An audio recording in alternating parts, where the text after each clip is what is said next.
felicidade de ter tido um pai sábio. Antes de conhecer explicitamente a Deus em Cristo, no Evangelho, ele, todavia, já era um homem sábio. O Evangelho o internurou para a vida e fez as raízes dele se plantarem na eternidade. Aí ele se tornou uma pessoa completamente extraordinária. Quem o conheceu sabe que não há um único exagero meu no que eu estou dizendo aqui. E hoje, vindo para cá, eu me lembrei da quantidade enorme de vezes que eu, na molequice, era um menino muito intenso e meio desassombrado, me metia em muita confusão, desde pequeno. E muito acidente, muita queda disso, daquilo, muita unha arrancada, muito olho roxo, muita coisa estranha, muita briga, muita paulada no meio da cara, chegava em casa irreconhecível.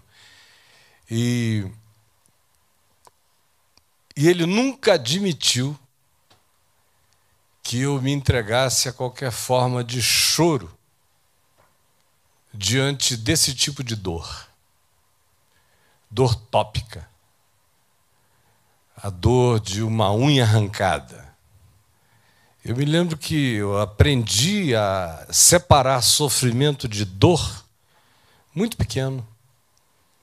Porque ele dizia, isso aí está doendo, mas você está sofrendo. Sinta só a dor. Não agregue sofrimento à dor. Porque a sua expressão é de quem está sofrendo uma perda devastadora. Quando na realidade tem uma dor importante, tópica, que se for considerada isolada como realidade tópica, você vai ver que a sua reação vai mudar subitamente.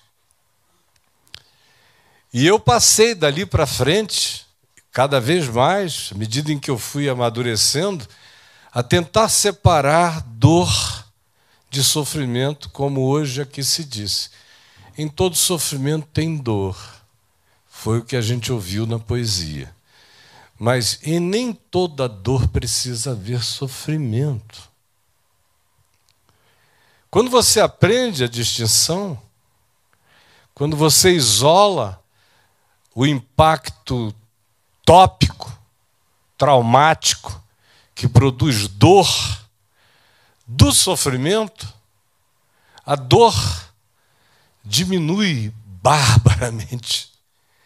Aí você começa a descobrir que a gente sente mais dor de sofrimento do que sofrimento de dor. E que a maioria das pessoas sente muito mais sofrimento, porque sofrimento é um sentir que habita dimensões subjetivas do ser, do que de fato podem justificar o seu sofrimento com a dor tópica. E quando você observa isso com esse olhar, que é o olhar também com o qual eu tentei educar meus filhos, separando dor de sofrimento, e eles me viram também ser pai, tendo dores, e eu confesso que as minhas grandes dores na vida não foram dores, foram sofrimentos.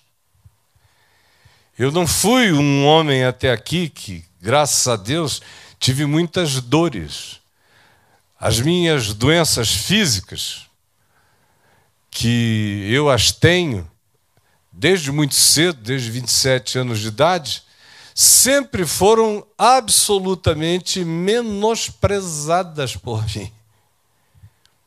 Porque eu nunca dei a elas o poder de me fazerem sofrer.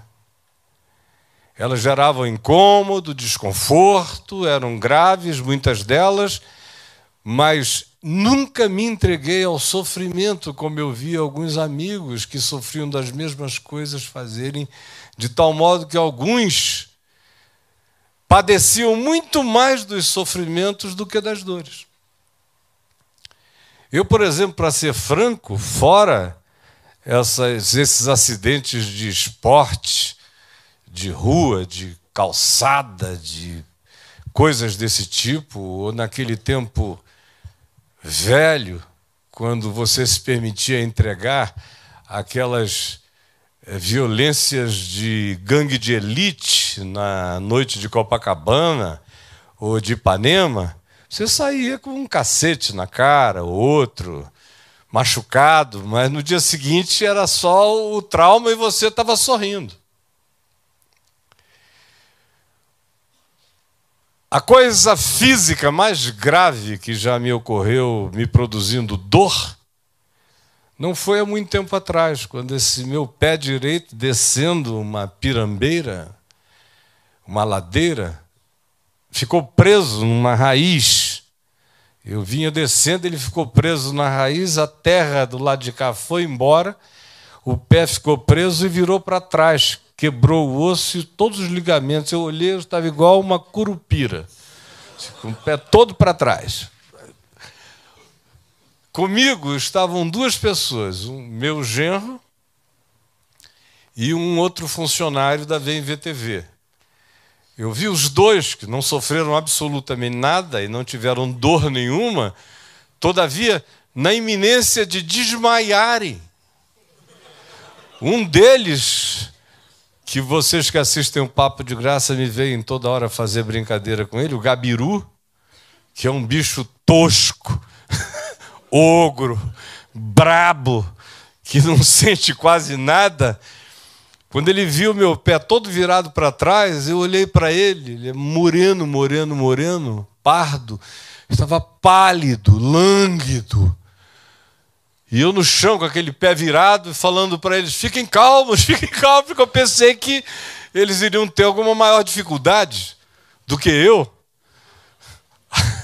Puxei meu pé para o lugar, dói, mas dói pouco, gente. O que dói muito é ser objeto de mentira.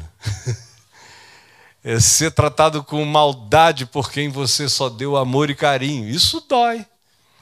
Mas puxar o pé é uma dor que tem começo, meio e fim. Ela acaba. É só você saber que ela tem fim. Por que eu estou dizendo isso? Porque para o que eu vou dizer nos próximos 30 minutos, é fundamental que a gente aprenda a separar aqui, e nós vamos ver o benefício extraordinário de aprender a separar a toxicidade da dor, da subjetividade amorfa do sofrimento. Por exemplo, em 1980,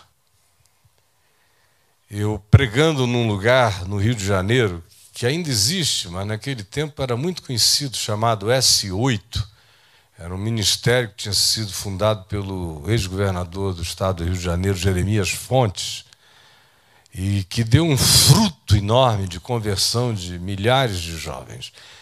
E eu era pastor em Manaus, àquela altura, e toda vez que eu ia a Niterói pregar, ou no Rio, o doutor Jeremias pedia para eu fazer uma falinha lá. E eu chegava por lá, e nesse dia eles vieram com uma menina do cabelo esquálido, ela assim perfeita para o chamado 1, o chamado 2.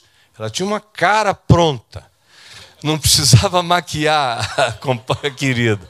Aquele cabelo negro, esquálido, aquela pele macerada. E ela com aquela carinha assim te olhando, andando para um lado e para o outro.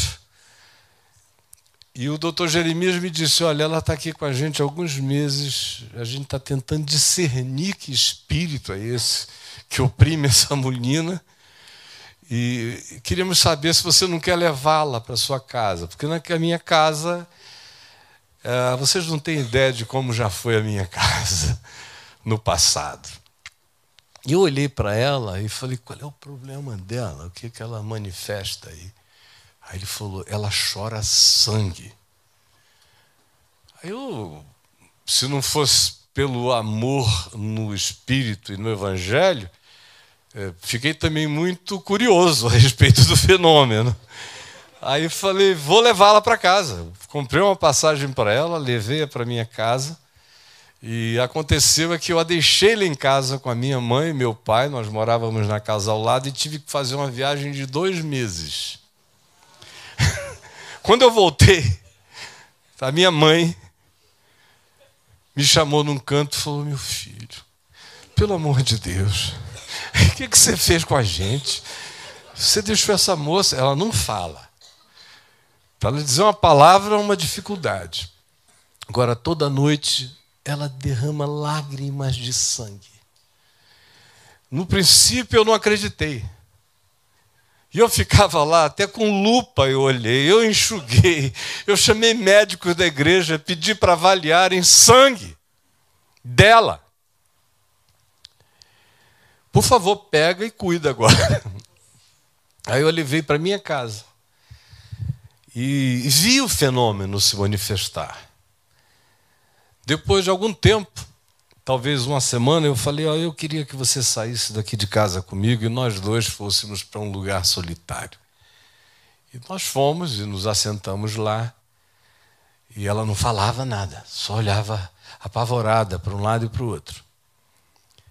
E eu disse, agora você vai me contar desde quando que a sua alma não suporta mais o sofrimento.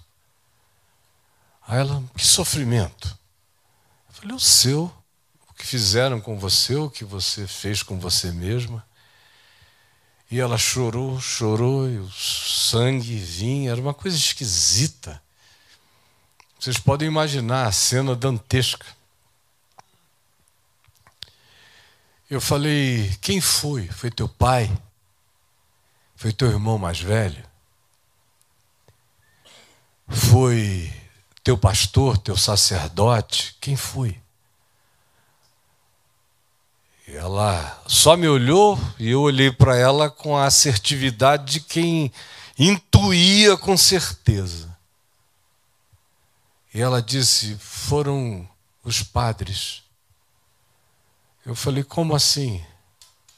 Ela disse, eu fui criada numa instituição religiosa. E eu tive 17 filhos de 17 sacerdotes diferentes. Só que eu não criei nenhum.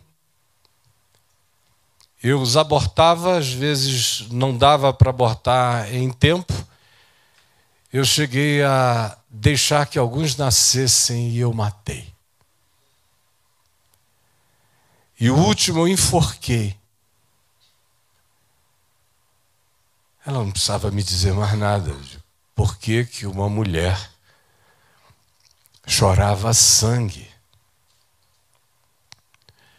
Não acontece com todo mundo, mas acontece com pessoas que têm uma subjetividade profunda, geram esse nível de somatização, de resposta. Ou seja, o sofrimento é tão esmagador que se manifesta de maneira física. E no caso específico dela, francamente, poucas vezes eu vi o poder da culpa realizar algo tão funesto na experiência e na manifestação de uma pessoa. Culpa gera um sofrimento incomparável. Eu já carreguei dor de culpa. Nunca experimentei nada mais miserável na minha vida do que o sofrimento da culpa. A dor presente naquele sofrimento, que decorria da minha culpa consciente, da minha certeza de agravo, de transgressão. E porque minha mente, minha consciência não estava nem de longe cauterizada, aquilo impunha um sofrimento indizível. Um sofrimento pior do que dores físicas, para as quais existem analgésicos, sedações. Mas a dor de culpa, nem a medicação com prescrição para diminuir a angústia e a subjetividade atenuam o problema, apenas zumbificam o sofrido, que continua a carregar na sua numbness aquela angústia sôfrega e não pontuável, presente, latejante, angustiosa, para a qual não existe palavra que traga solução, a menos que alguém tenha o poder de te perdoar. E você tem o poder de aceitar esse poder que te perdoa. Do contrário, esse é um sofrimento que é tão profundo que se tenta evitá-lo, e a tentativa de evitá-lo faz com que a gente entre num estado de cauterização, o que é pior do que a dor. É a não dor absoluta, que transforma você num ente simplesmente tão somente existente, porém cotidiana e crescentemente mais morto. Ou, por exemplo, você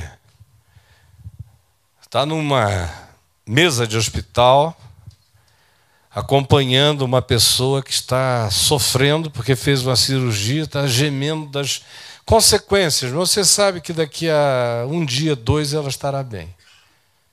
De repente, entra uma das pessoas mais amadas da sua vida.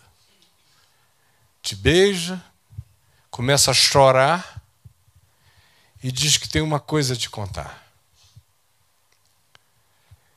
E você diz, pode falar, o que é? E ele diz, eu não tenho coragem de te falar, eu preciso de força para te falar, porque eu vou te dar a maior dor. Dor por mim. Eu sei que você vai sentir dor por mim. Eu sei que você vai sentir dor pelo que os outros vão pensar de mim. Eu sei que a última dor que você vai sentir é a seu respeito, porque eu conheço você. E a minha tarefa é dura, porque eu não tenho condição de não infligir em você esse sofrimento. E, ao mesmo tempo, ele está me matando. Eu disse, por favor, fala. E ele disse, eu sou gay. 19 anos de idade, meu filho mais velho. E ele tinha certeza e tinha razão em tudo que disse. Porque quem me conhece sabe que eu nunca fiz média ponderada com a hipocrisia de ninguém. Eu não fiz quando era novo, velho, eu estou pior. Absolutamente pior. Eu não sou o caso. Mas eu sabia o que ele ia sofrer. No meio disso tudo, quem mais apanhou fui eu. Porque milhões resolveram bater em mim por causa disso, como se eu tivesse o poder de criar, como se eu fosse o próprio criador. Era muita atribuição de onipotência à minha pessoa. Mas logo, logo, a casca era grossa já pelo treino da vida, e eu fui mantendo a impermeabilidade para aquilo ali, embora a minha dor cotidiana fosse enorme, por ver o sofrimento dele, por ver a que ele teria que se adaptar e por ver como ele teria que aprender a viver num ambiente familiar onde nem todos sentiam, pensavam, interpretavam e tratavam o assunto como eu. Como para ele era quase que uma ação que poderia implicar no que ele não podia prever, mas ele teve a coragem de falar. E o sofrimento que fica no coração do pai, da mãe, da família, alguns mais imaturos sem saberem como tratar, como lidar, como responder, como incluir.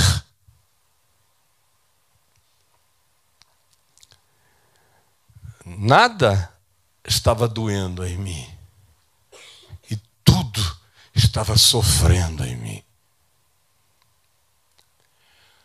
Ou quando você chega, por exemplo, e 4h da manhã o telefone toca. À minha cabeceira. A Adriana do outro lado. Eu atendi. Ninguém liga para nós essa hora, a menos que o Kim Jong-un tenha mudado de ideia sobre a conversa de ontem à noite e apertado o botão que ele diz que tem bem com ele. Remoto. Não, ninguém liga. Especialmente para mim, eu sou muito claro na minha comunicação. Não me ligue. 4h30 da manhã, quando o telefone tocou, eu só falei, Jesus, me prepara.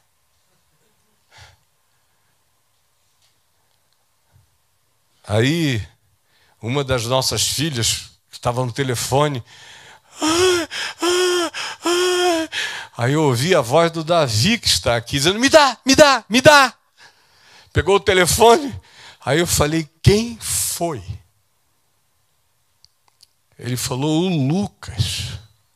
Está aqui, pai, morto. E eu falei, eu estou indo para aí. Ele falou, não quero que você veja ele. Não do jeito que ele está. Eu cuido aqui. Vai com a Adriana ajudar a mamãe. Mas eu fico aqui.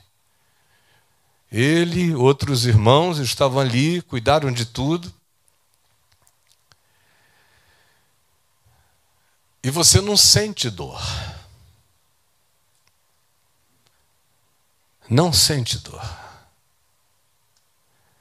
Você entra num estado de anestesiamento.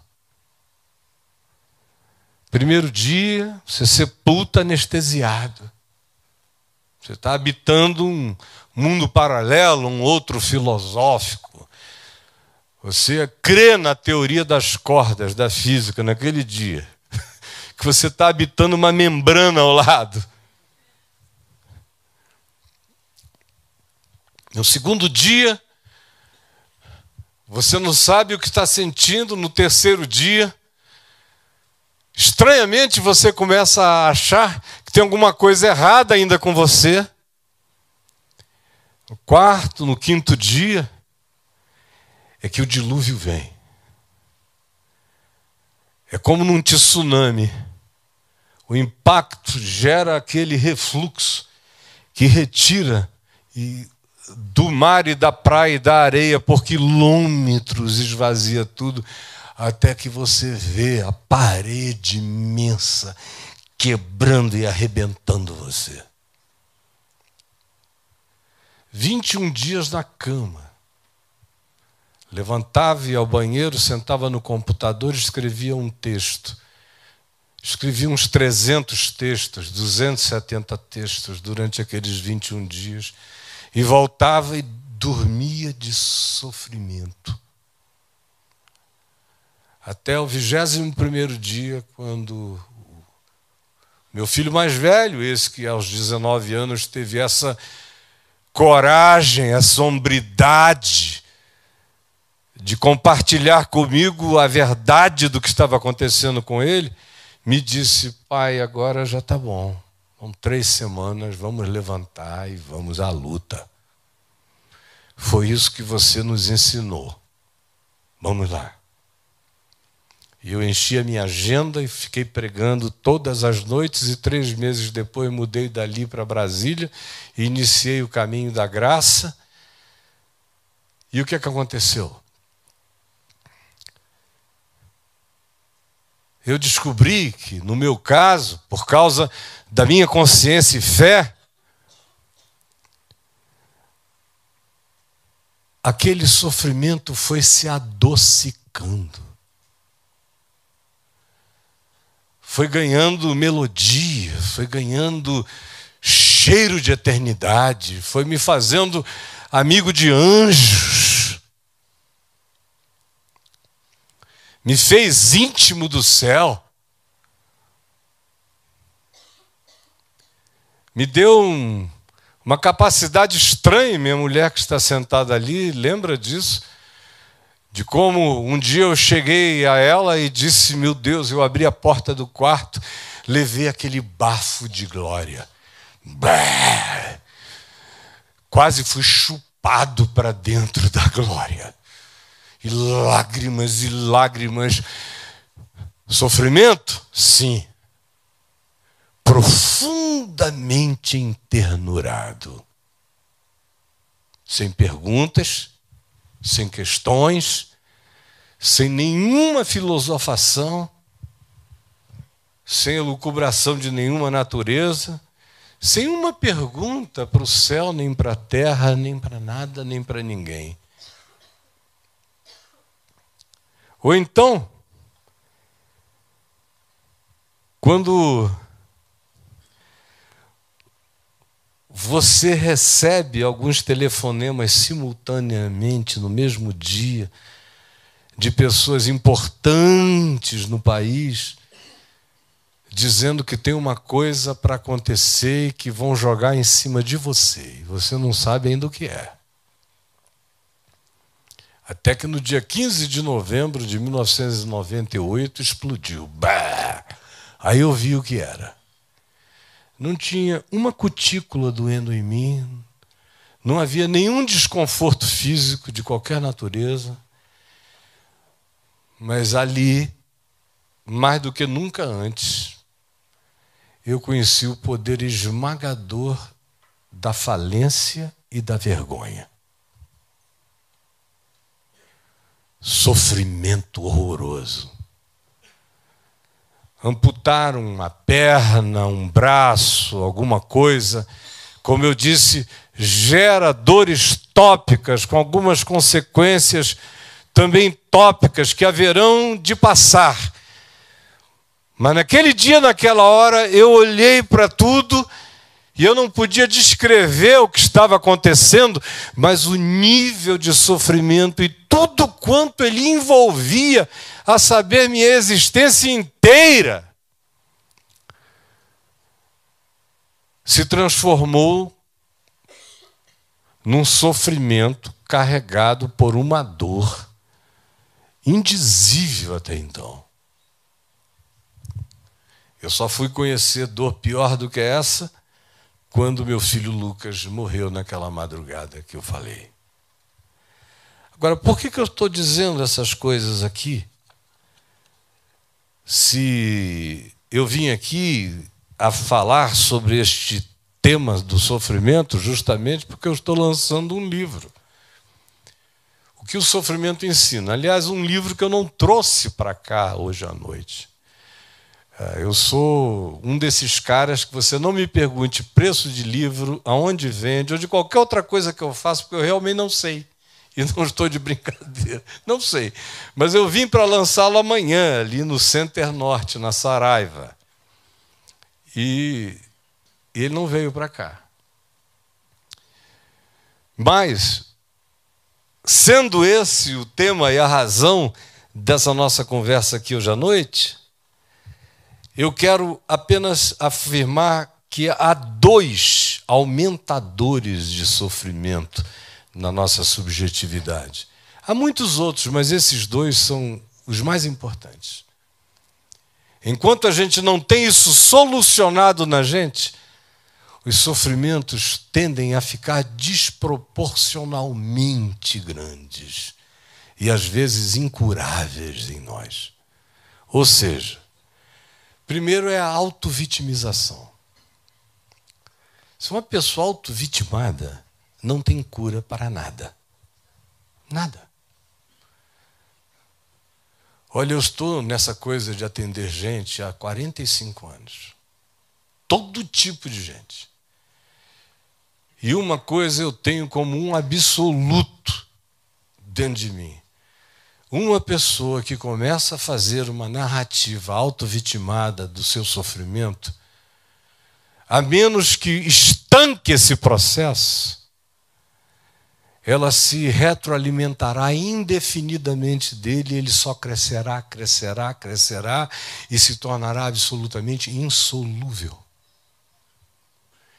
Você não precisa ter nada acontecendo, mas se você deixar que esse espírito, esse loop de autovitimização, de coitadismo, entre num processo dentro de você, você se colocou dentro da dimensão da intratabilidade, da incurabilidade, a menos que você dê razão ao fato de que aquilo tomou conta de você, que aquilo é pior do que qualquer demônio referível.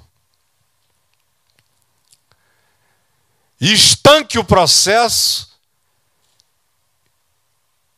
e tire todas as penas, as autocondolências e os sofrimentos de loop, operando indefinido e constantemente em você. A menos que isso pare, sofrimento não tem cura e nem precisa de razão.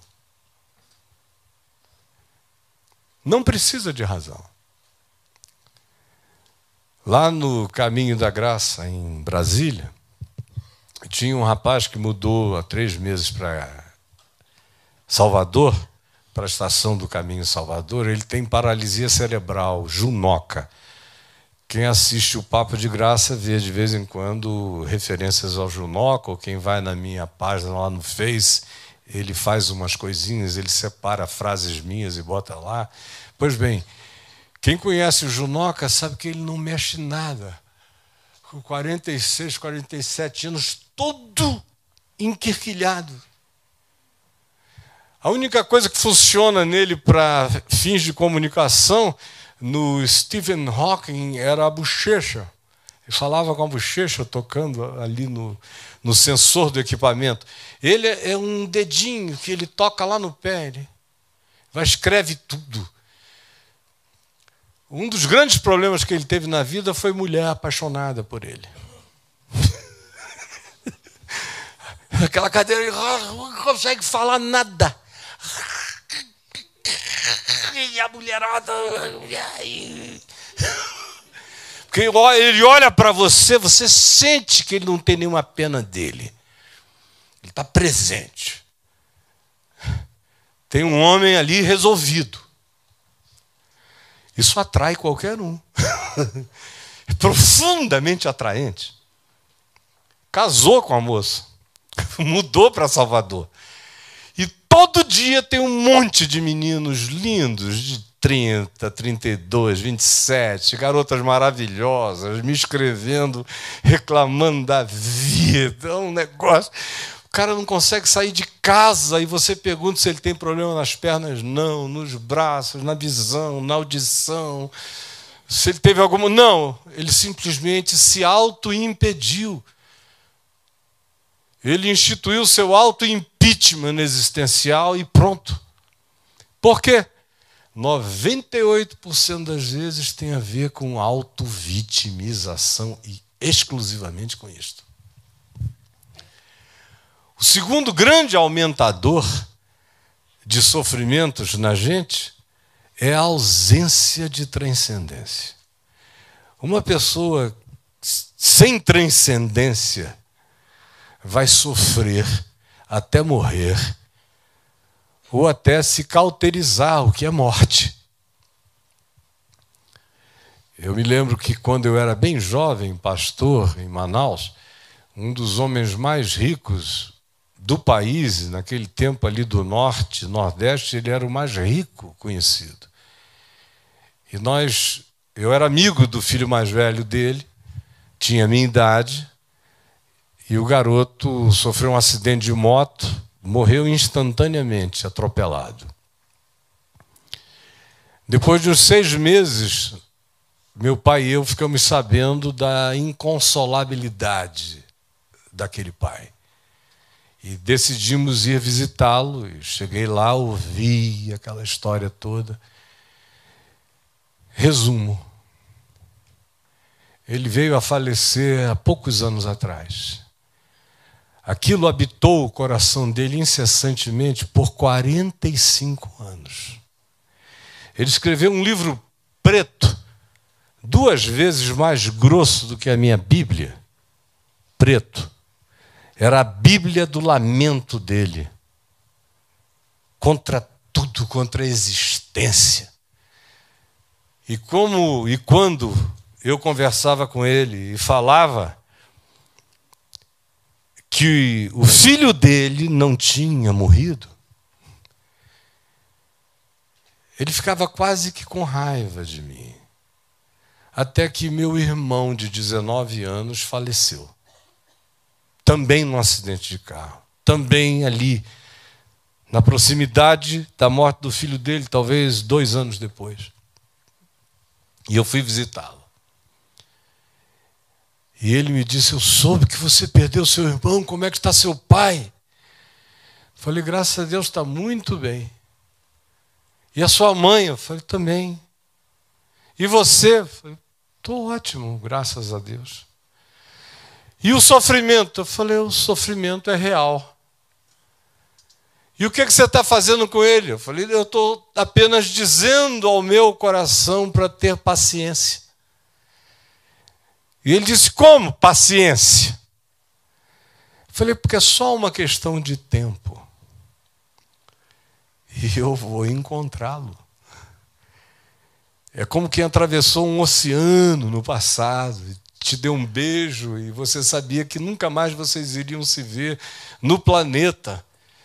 Mas, no meu caso, nada na Terra vai conseguir me impedir de tê-lo eternamente.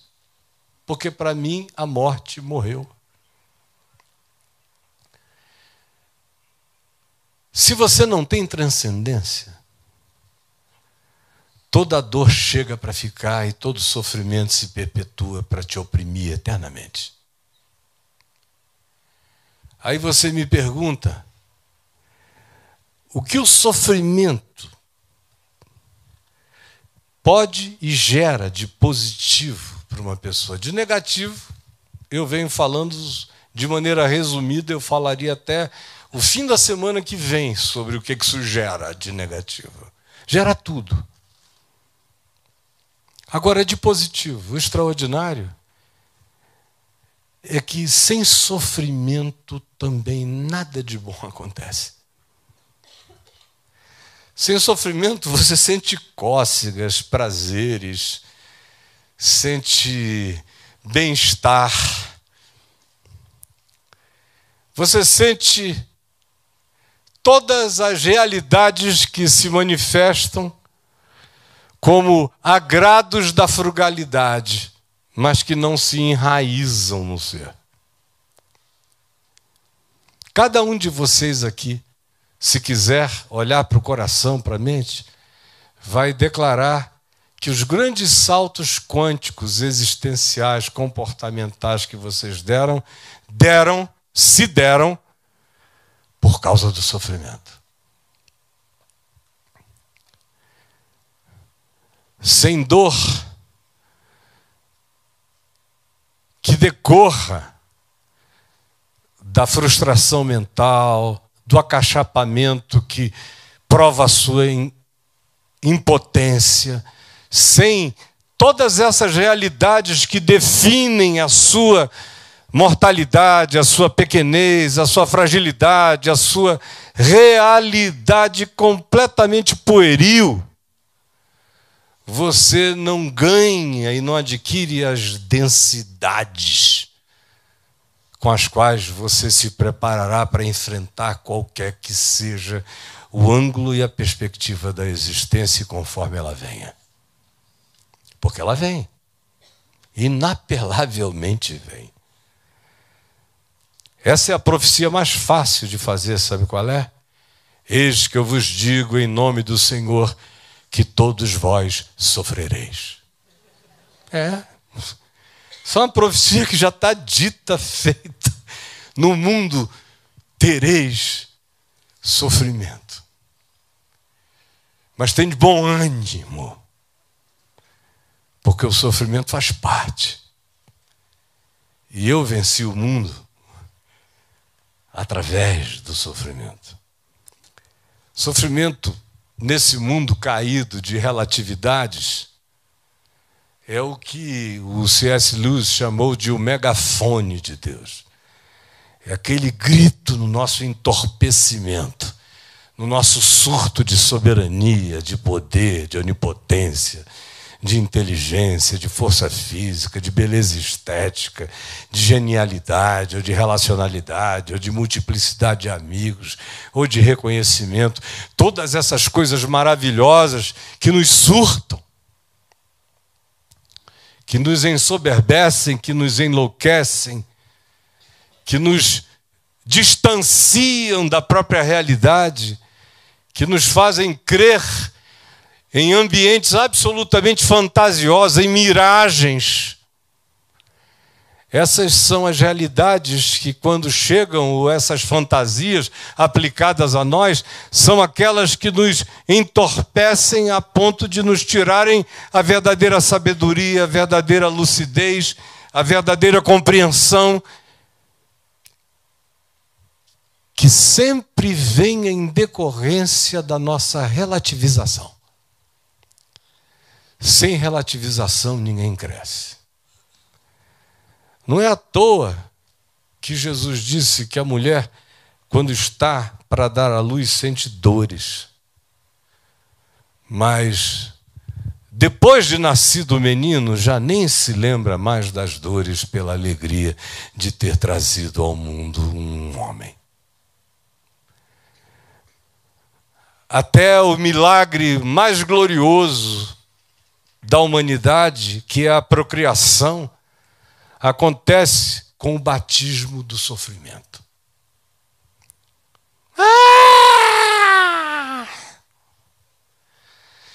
E enquanto esse grita, aquela que o gerou sorri. Ela estava em dores. Agora o menino nasceu. Ele chora e ela se alegra. Essa é a imagem maravilhosa do choque de realidades na existência o tempo todo. O meu choro é a alegria da minha mãe, porque eu estou vivo. Ela ficou feliz porque eu nasci, eu estou vivo. E o meu sofrimento é o meu brado de vida, de presença. Caio, presente. Foi assim que eu disse presente a primeira vez. E todas as outras vezes na vida em que eu disse presente, eu disse porque eu estava sendo parido para alguma nova dimensão. O que o Novo Testamento ensina basicamente é isso. Que nós somos seres caídos, absolutamente confusos e perdidos, ambivalentes, ambíguos em todas as perspectivas possíveis, altamente iludíveis, surtáveis, fantasiosos, adoradores de miragens. E a menos que nós sejamos salvos pela dor, pela contradição, pela frustração, pelo choque, pelo acachapamento, pela perda, a gente não cresce. Nós estamos assistindo, por exemplo, um homem de 71 anos que se comporta como um playboy de 18, num espetáculo terráqueo. Ontem a gente viu o encontro de dois garotinhos.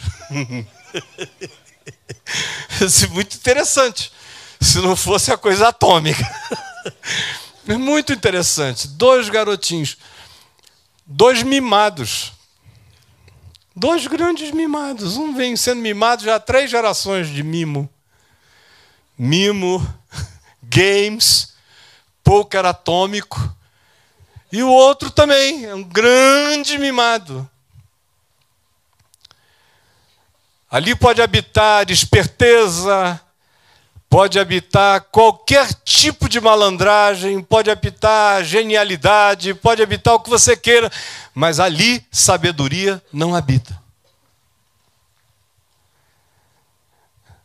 Sabedoria nasce, como diz a narrativa de Gênesis, uma vez que eu, o homem, já não sou mais quem eu fui criado para ser, já que eu, na minha ambivalência, mesmo sabendo que o ato poderia me levar à morte, se tu comeres, tu morrerás, mas o tesão existencial na posse, na apropriação, no conhecimento, na experiência, era maior do que a implicação no coração. Você veja como a realidade objetiva da morte é menos esmagadora do que o desafio da curiosidade ou a possibilidade de que você mesmo dê um salto para além do seu limite aparentemente fixado e penetre em dimensões reservadas à divindade, como Deus sereis. Uma vez que isso aconteceu, vocês vejam quais são os remédios divinos. Trabalho, é do suor do teu rosto que você vai viver. Sem suor, todo mundo vira babaca. Sem trabalho, sem esforço, sem limite. A mulher dará à luz com dores, choques, embates relacionais, conjugais. São perversos, mas produzem sabedoria relacional. Cardos e espinhos, abrolhos vão brotar entre vocês. Cuidado, o jardim espeta daqui para frente, aonde você for. E a partir dessa imagem tão singela, tudo mais que se constrói na espiritualidade do Evangelho tem a ver com isso. Por exemplo, Tiago, irmão de Jesus, disse que o sofrimento produz caráter. Caráter. Um ser humano poupado de transtornos é um indivíduo que dificilmente desenvolverá qualquer eixo, espigão ou carnegão de caráter. Eu não sei quantos aqui lembram do escritor Paul Tournier. Nos anos 70, 80, ele era muito lido no meio cristão, um cristão extraordinário. Escreveu um livro maravilhoso chamado Culpa e Graça. E dentre as boas e inúmeras coisas que ele escreveu também um artigo que depois acabou virando um capítulo de um dos livros dele, cujo tema era o seguinte: os órfãos movem o mundo. E ele se deu ao trabalho de inventariar o fato, que é inequívoco, hoje em dia todos nós sabemos, que é desproporcional o número de órfãos que se tornam bem-sucedidos e se tornam figuras referenciais na humanidade. Absolutamente esmagadora a diferença. Sofrimento produz forjamento, produz caráter, produz tenacidade, produz perseverança, produz obstinação objetiva em favor do que se precisa conquistar e alcançar para a vida. O Novo Testamento também nos diz, e agora é Paulo, conforme a Marina disse, que continua e continuará sempre a ter todas as coisas eternamente importantes a nos dizer, Ele diz que o sofrimento gera um eterno peso de glória quando a gente o interpreta positivamente. O que é isso? Ele diz, porque os sofrimentos do tempo presente não são para comparar com a glória por vir, com o eterno peso de glória por vir a ser revelado em nós. Enquanto, por exemplo, esses sofrimentos que eu narrei topicamente estavam instalados aqui, na mesma medida, eu também disse, eu sentia que eu conseguia enfiar a cara para dentro da eternidade, a cheirar outras dimensões, a me fazer família entre aqueles que estão arrolados nesta Assembleia Universal dos Primogênitos, como diz o escritor de Hebreus. E Paulo também prossegue e diz, olha só essa sequência maravilhosa. Ele diz, e gloriemo-nos, Romanos capítulo 5, verso 3. E gloriemo-nos nas próprias tribulações. Gloriemo-nos, que é aquilo em relação ao que a gente pede a Deus por todos os meios e diz, sai em nome de Jesus, está amarrado em nome de Jesus, pedindo que a gente não seja visitado pelo que pode nos curar, nos transformar, nos mudar, nos melhorar e nos vencer de nós mesmos em relação à nossa própria mediocridade acomodada. E gloriemo-nos nas nossas tribulações, nas próprias tribulações, sabendo que a tribulação produz perseverança. A perseverança produz experiência. E a experiência produz esperança. E que a esperança não fica jamais confusa em você. Ao contrário, ela cresce, cresce, porque o Espírito Santo, o Espírito da vida, o Espírito da consolação, o Espírito da sublimação, o Espírito da transcendência é derramado no seu coração. Eu não vou perguntar quem está sofrendo aqui, porque todo mundo aqui está sofrendo. Tem dois sofrimentos dos quais a maioria não escapa até que entendam e tomem a decisão de fé que pode transcender a eles. O primeiro, para concluir, é o sofrimento da fobia da morte, que Hebreus capítulo 2 nos diz que Jesus veio para fazer algumas coisas, dentre elas, salvar aqueles que pela fobia da morte estavam entregues a tormento por toda a existência. Isso é uma frase poderosa. Veio salvar aqueles que, em razão da fobia da morte, estavam sujeitos a tormento escravizante por toda a existência.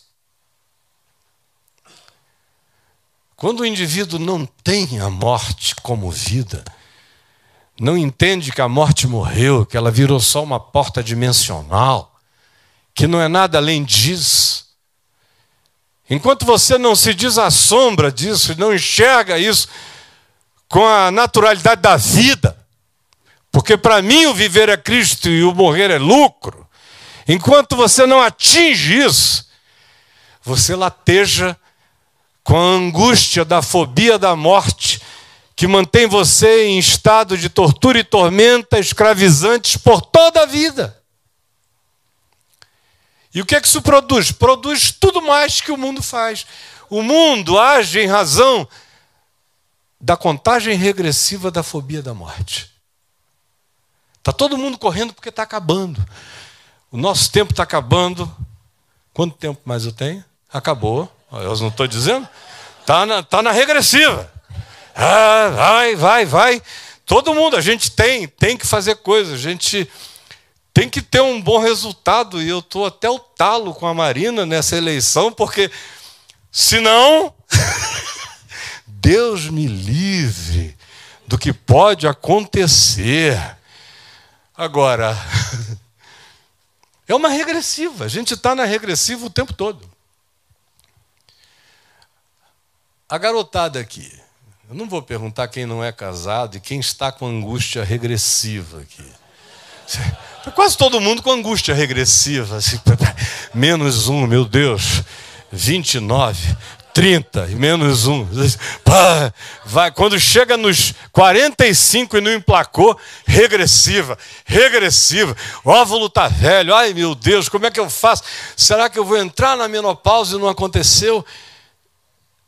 É a fobia da morte que determina essa contagem regressiva, que é para os políticos do mundo, que é também a mesma coisa que move a economia do planeta, que move as ambições humanas. O indivíduo, antes que isso termine, ele precisa alcançar, escalar algum Olimpo de significado. Do contrário, a fobia da morte garante a ele que ele existiu sem sentido. Isso nos remete para a segunda e última coisa que eu vou falar aqui, eu prometo. Que é a seguinte: de um lado, você vive nessa regressiva, no tormento da fobia da morte. De um outro lado,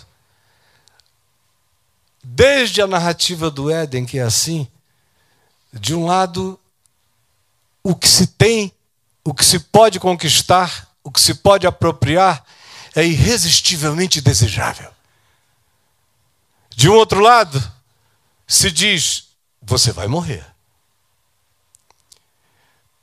Mas a vontade de usufruir me faz pensar que, quem sabe, eu driblo a morte.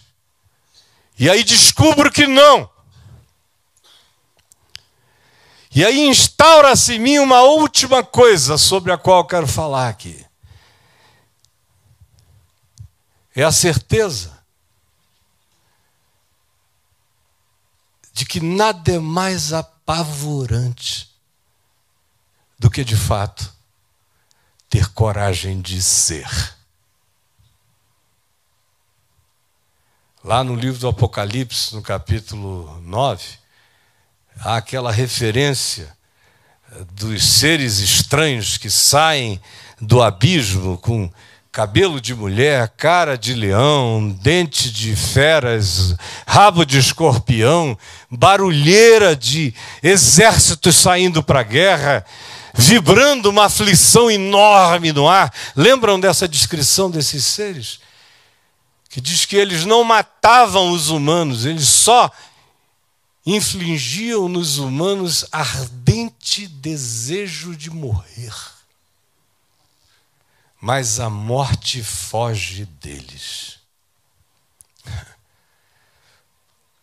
Foi o Søren Kierkegaard, que foi lido aqui em algum momento hoje, que disse que quando a coisa mais pavorosa que você conhece na existência é a morte, você quer viver. Mas quando a coisa mais horrível e trágica que você conhece na existência é a vida, aí nessa hora e nesse dia você quer morrer. É nesse estado que a maioria de nós vive, entre a pior coisa que existe na existência é a morte, e de vez em quando a pior coisa que existe na existência é a vida. Mas a morte foge, porque no dia seguinte você diz, eu vou viver mais este dia, mas ele é como a agonia de algo pior do que a mais inconcebível morte. Nesse sentido é que eu termino dizendo que todo mundo aqui está sofrendo. A menos que vocês levem imensamente a sério o que eu disse antes. Sofrimento, a gente enfrenta com a loucura da fé. É com a loucura da fé. Sem a loucura da fé, ninguém aguenta viver. Tem muita gente aqui que está ouvindo isso, e eu sei que nenhum de vocês vai esquecer nunca mais esse dia, esta hora e esta noite. Se eu não estou sendo útil para você agora, eu tenho certeza absoluta que serei útil para você para sempre. E o meu desejo é que nós tenhamos entendido, crido, para que a gente consiga aproveitar. A palavra que fica e que ecoa para sempre é essa. No mundo tereis aflições. Isso é fato consumado. Mas faz parte, é assim mesmo. Nessa existência caída ninguém cresce, ninguém melhora, ninguém ganha caráter, ninguém transcende, ninguém se enrijece, ninguém se torna indestrutível, a não ser através da viagem da fé, singrando os sofrimentos, gloriando-nos nas próprias tribulações, porque a tribulação produz perseverança, perseverança, perseverança. E a perseverança produz experiência.